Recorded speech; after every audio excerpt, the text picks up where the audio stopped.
In the universe. In the next hour, you'll see extraordinary footage that many believers consider as hard evidence that we're being visited by an alien civilization.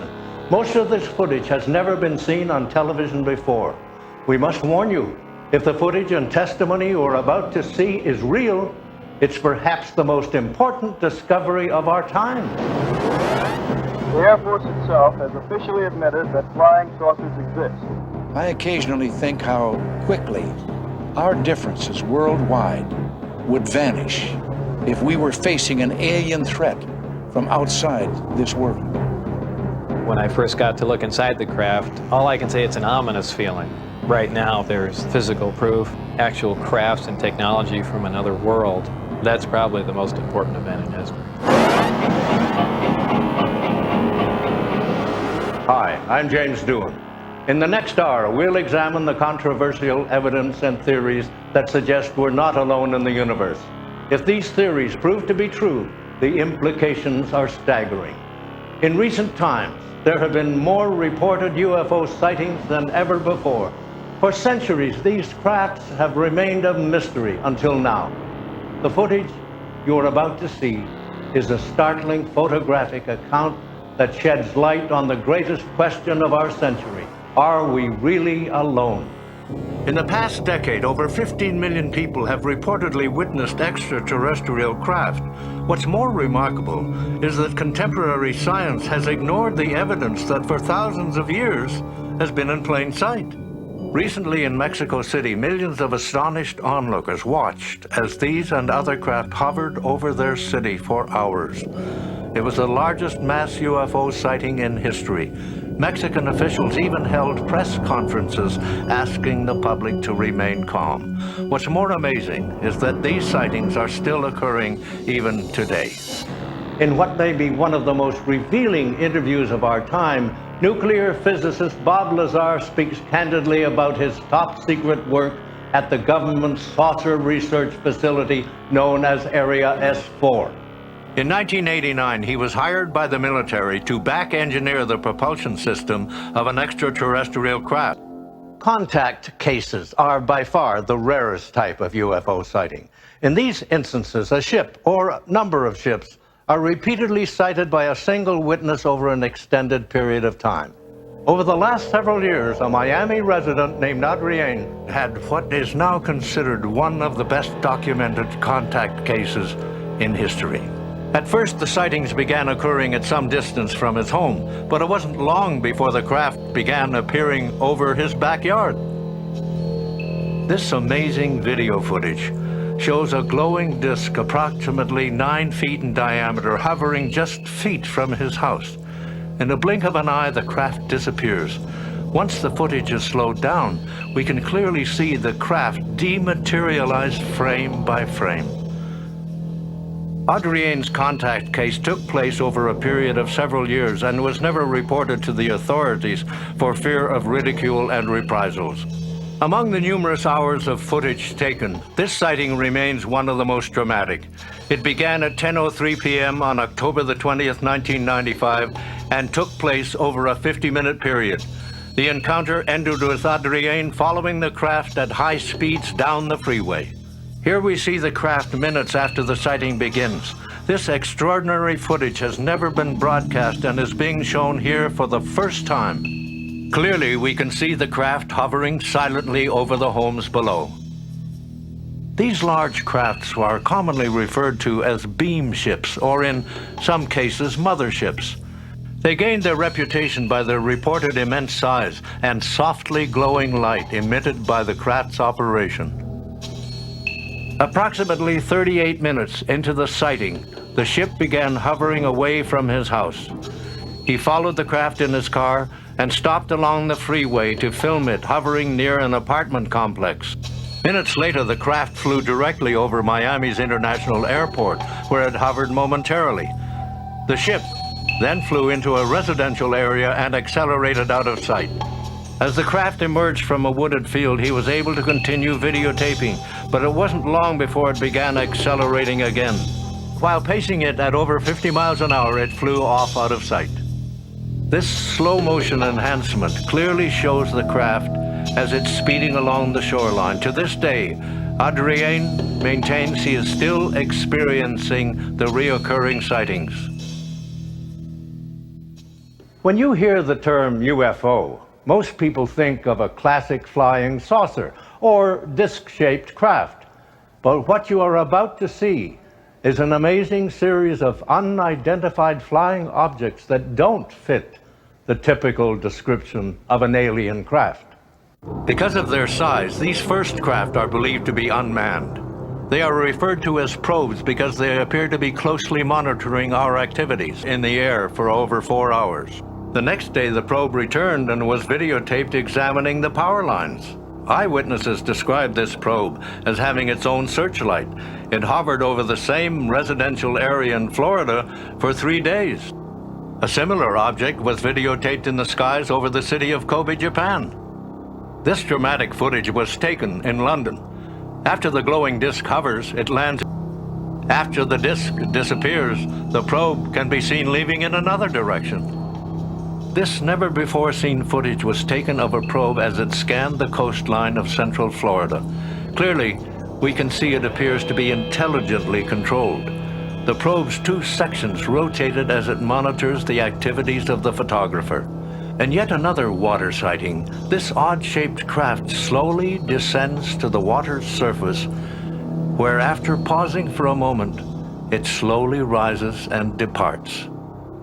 Photographer's car as he tried to keep up with the object. This videotape of 2 similar UFOs made international headlines. Eyewitnesses watched in amazement as these craft performed acrobatic maneuvers and even dodged an oncoming airplane. Cigar-shaped crafts were first observed in Germany in 1561. Since then, they have frequently appeared in UFO sighting reports. This cigar-shaped craft was filmed hovering in Rhode Island in 1967. A similar elongated UFO was videotaped in 1980 in the skies over Hagen, Germany. These pictures of a cigar-shaped UFO were taken in California. This UFO was photographed in Earth's orbit. Crowds gathered in Krasnodar, Russia, to marvel at this luminous cigar-shaped UFO. This dramatic footage was later broadcast on Soviet television. The evidence is overwhelming. No single program in history has ever amassed such a compelling collection of footage. We'll use computer analysis, optical enhancement, and expert testimony to help bring the truth to light. But first, when did these sightings begin? The evidence suggests that mankind has been visited since the dawn of time. Recently, researchers point to one undeniable event that sparked the largest wave of sightings in history: the detonation of the atomic bomb. Unknowingly, we had sent an invitation to the universe establishing ourselves as an advanced civilization. The Air Force has officially analyzed the motives of possible visitors from space. Here is a direct quotation from the official report. Described the alien craft as capable of extreme maneuverability and very evasive when sighted or contacted by friendly aircraft. By the early 1950s, the public was fully aware of the growing UFO phenomenon. As the number of sightings increased, the government began more research. The alien craft represented a technological advantage, and if the government was to maintain the national security, they had to control the situation. But the number of sightings made the job impossible. The public demanded an explanation. There have been a certain percentage of this volume of reports that have been made by credible observers of relatively incredible things. It is this group of observations that we now are attempting to resolve. It was sightings like this one filmed in Kentucky that made the situation impossible to contain. The military had no choice but to try and explain the UFO sightings. Photos like these fueled public interest. This sequence was taken of a disc-shaped craft flying off the coast of the island of Trinidad. The pictures were taken by an official photographer of the Brazilian Navy aboard the naval training ship Almirante Saldanha. After the official analysis proved the craft was 120 feet in diameter, the Brazilian president presented the photographs in a press conference. During the early 1950s, sightings were being reported in record numbers. the Air Force could barely handle the overwhelming volume of calls. If the government was to maintain secrecy, they would have to collect their own information firsthand. The first UFO tracking project was installed in Alaska. The Air Force installed sophisticated cameras and detection equipment aboard specialized reconnaissance planes to retrieve the best possible information on the UFOs. The project was placed under the command of Lieutenant Colonel Wendell Stevens. I remember one report where an object got in behind the trailing edge of the large wing and ahead of the smaller wing in the position, open position there, and remained for 2 or 3 minutes, and they got pictures with all of the movie cameras and the handheld cameras, including the 8x10 Fairchild camera. All of the data that was recorded by this special equipment, the cartridges, cassettes, rolls of film, and everything, after a mission with an encounter, was removed from the canisters and the equipment items and packed in a metal box and chained to an officer's wrist and flown to Washington that night. And this happened on a frequency of about 3 or 4 times a month for the whole year and a half that I was doing this in Alaska. Despite the military's ongoing efforts to divert public attention, the UFO phenomenon took center stage. Aliens made their debut at the World's Fair, and the public was treated to a seemingly endless wave of alien movies. Many wondered why UFOs hadn't made their presence known by buzzing the nation's capital, as they had done in the movies. In July 1952, that's exactly, and evaluate UFO reports and to only release misleading explanations to the public.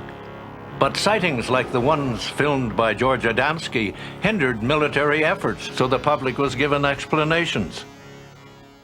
The expression flying saucers is a catch-all term for unusual lights appearing in the sky.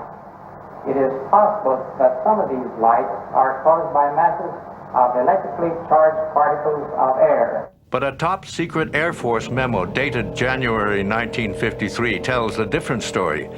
It states, if the apparently controlled maneuvers reported by many competent observers are correct, then the only remaining explanation is the interplanetary answer. Project Blue Book was an effort to finally quell the public's outcry for answers. It was formed to deal with only the best documented cases. In the end, Project Blue Book became known as the Air Force's most successful UFO disinformation campaign. Even President Jimmy Carter had his own alien encounter.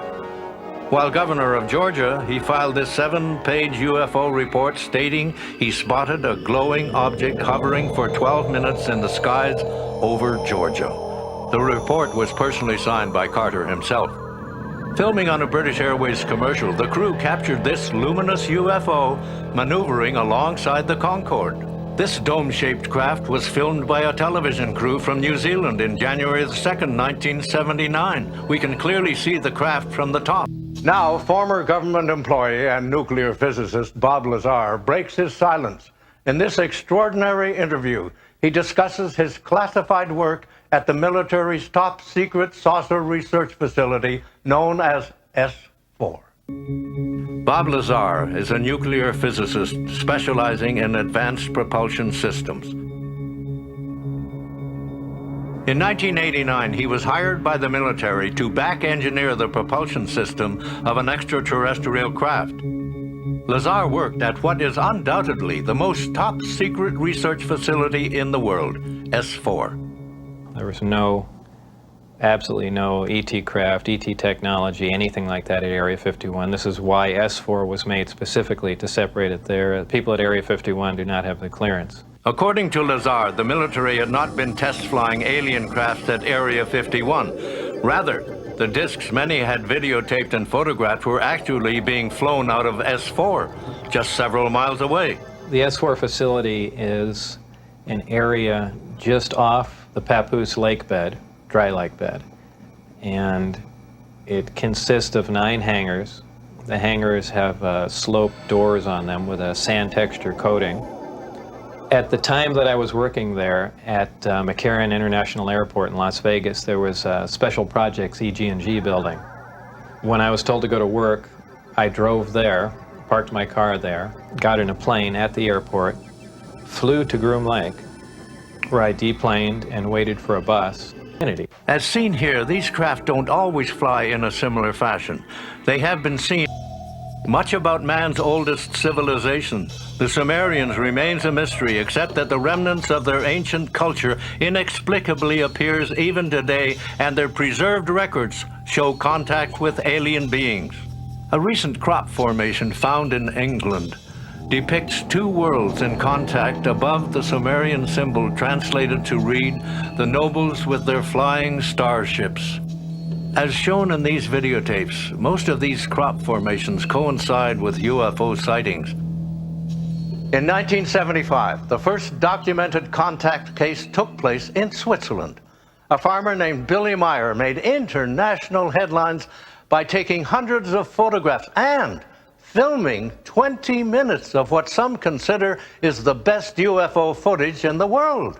Edward Billy Meier is the eyewitness in one of the most famous yet controversial UFO cases in history. He gained worldwide attention by going public with his alien encounters. Despite the clarity of his photos and films, they remain controversial because he claims to have been in contact with the alien visitors. On January the 28th, 1975, he had his first sighting in the Swiss countryside of Hinwell. According to Billy, he heard a low-pitched hum as he looked up to see a silver disc-shaped craft descending upon him. He was able to snap off a few shots with his camera. 1 month later, on March 8th, 1975, Billy photographed this ship moving along the tree line. This was one of the first UFO pictures to be analyzed by optical computer enhancement. An independent lab confirmed the photograph had not been altered and was considered genuine. March 29, 1976 marked the appearance of a new disc Meier later referred to as a variation Type 4 craft. Shortly thereafter, Billy was able to obtain metal samples from one of his encounters. This electron microscope footage of the metal samples was part of an analysis conducted in the United States. Two laboratories independently confirmed the combination of metals were intricately machined, cold fused together, and could not have been produced here on Earth. Shortly after Billy's encounters began, he started to bring his 8mm movie camera with him and filmed several amazing sequences of hovering craft. Perhaps the most striking piece of evidence in the Meier case is this film clip of a metallic disc hovering over a road below. In this daylight shot, we can clearly see the graceful motion of the metallic disc as two different cars drive directly under it. Yet despite Meier's efforts and the hard physical evidence, skeptics maintained that the photos and footage were too good to be true. By April 4th, 1978, the contacts had stopped. Billy claims to have had a total of 105 sightings over the 3-year period. As we've just seen, it is possible for one individual to have multiple alien encounters, but when a city or entire country repeatedly witnesses alien craft, it's called a mass sighting. In 1991, Mexico City and the surrounding cities experienced the largest mass sighting in recent history. This extraordinary phenomenon continues even today. Analysis. All reveal the same metallic-shaped discs as photographed from the different parts of the city. David Froning, a field propulsion expert, was brought in to analyze this footage. You see the fact that it probably is of a metallic-like structure because you can't see reflections off the edges. The phenomena you see here would be indicative of an effective field propulsion system. I should mention that we do not know how at the present time to perfect effective field propulsion. If there was just nothing here, it would not be as dramatic.